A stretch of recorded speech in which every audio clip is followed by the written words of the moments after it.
Hello, it's me, Michele, and welcome to the second part of my tutorials for Rural Tanks. This time we're gonna check out the in-game tutorials, basically in battle tutorials. First thing that I wanna cover is basically your camo rating. Camo rating is your distance where you're gonna be seen. As at the moment in this tank I have very good camo rating on my tank, and plus I have the camo net, and plus I have a good skill with my crew. So if I fire on that guy, he won't be able to spot me. How do I know? I have a sixth sense on this crew, so firing on him doesn't reveal my positions because I'm hidden by the cover, plus distance, plus the fact that he doesn't have as good view range as me, and my camo skill. So keep in mind, once you fire your gun, if he is around E2 grid, he could see me, but because he is far away, I can spot them all time when I want and dictate the pacing of the engagement. So that's about the camo. Second thing I want to tell you is the situational awareness. Basically, I engaged the ELC. ELC went for the drive in the alley. OI doesn't see him.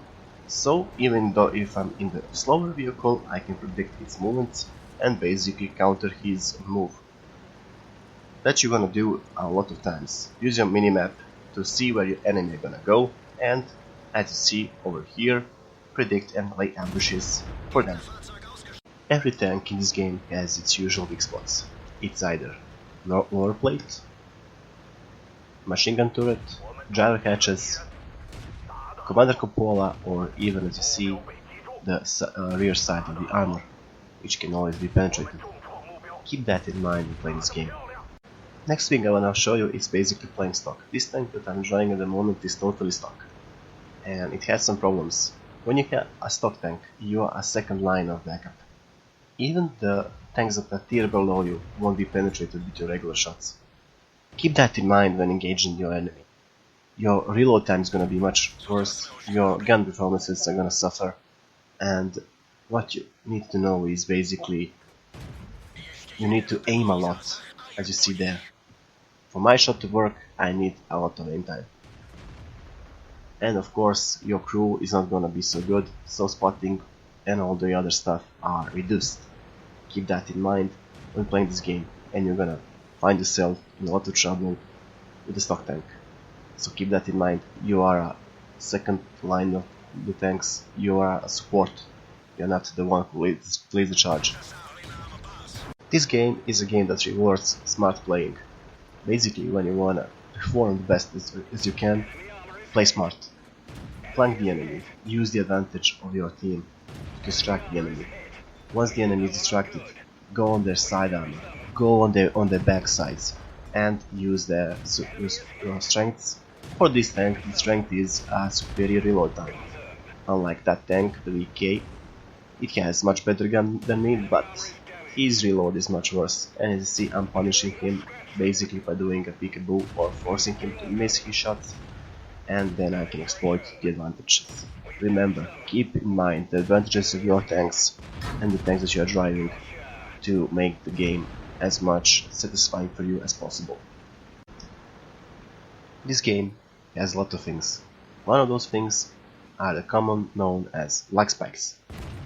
You're gonna find them out pretty soon.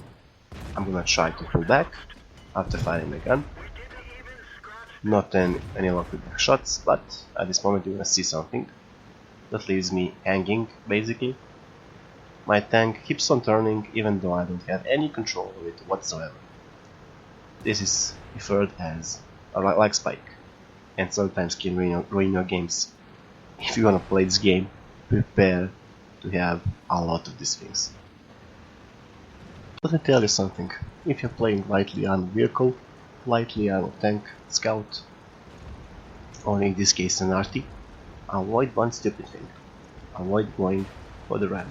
As you're gonna see over here, it's gonna be very nasty for me. Basically useless. Keep that in mind.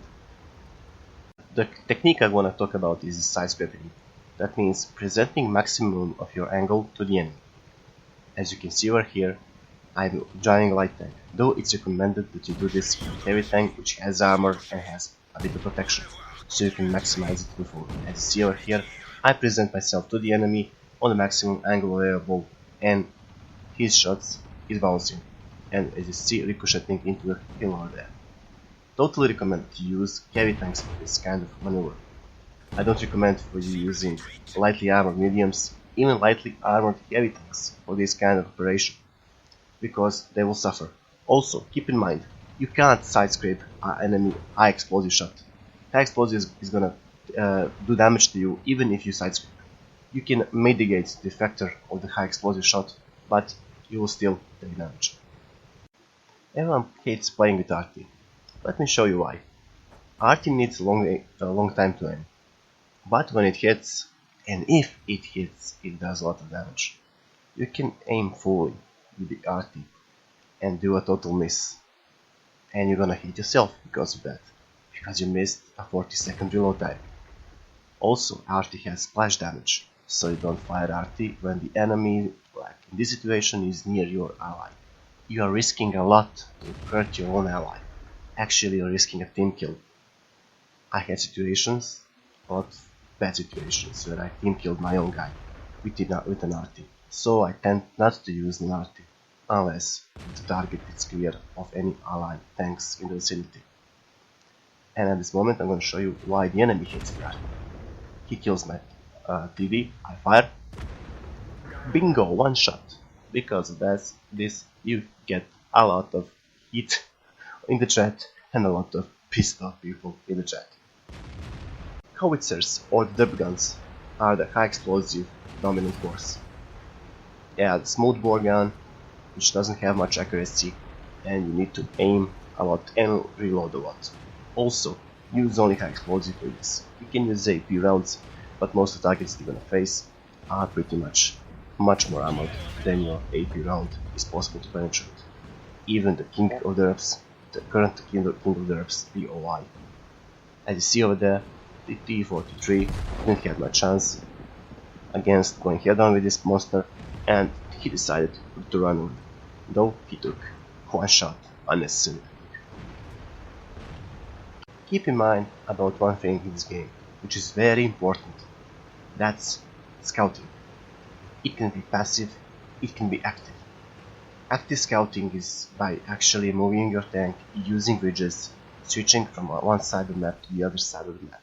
Passive scouting is what I'm doing at the moment.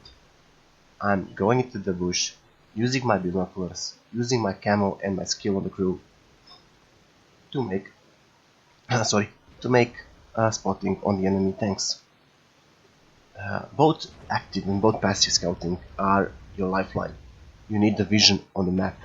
If you have more vision on the map, the easier for you it is to combat the enemy.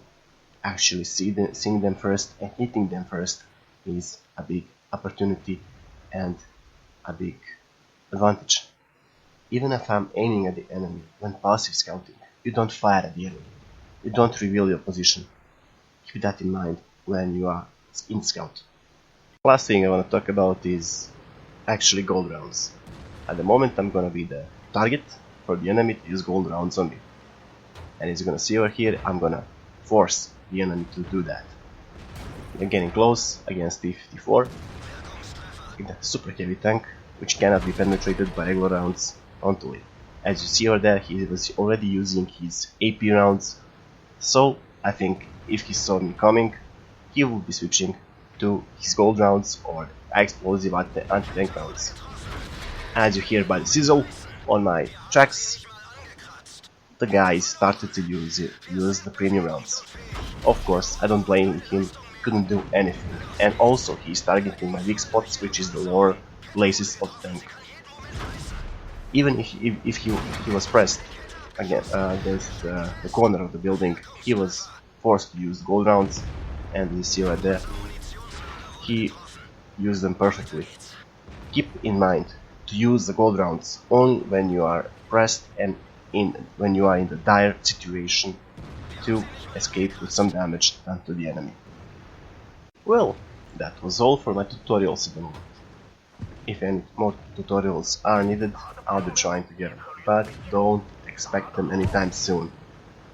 For my beautiful voice that you are hearing at the moment, It was basically due to the waking up at 7 o'clock in the morning, early in the morning to record stuff, and mostly due to my sinus inflammation. Or having a really bad voice. What can I say? Anyway, I hope that this tutorial will help you out to play a bit better, that for the noobs made some obvious stuff clear, and as my first tutorial, I hope it wasn't too bad. So, like if you do, subscribe if you want to see more, and I wish you good luck, happy hunting, and I'll catch you all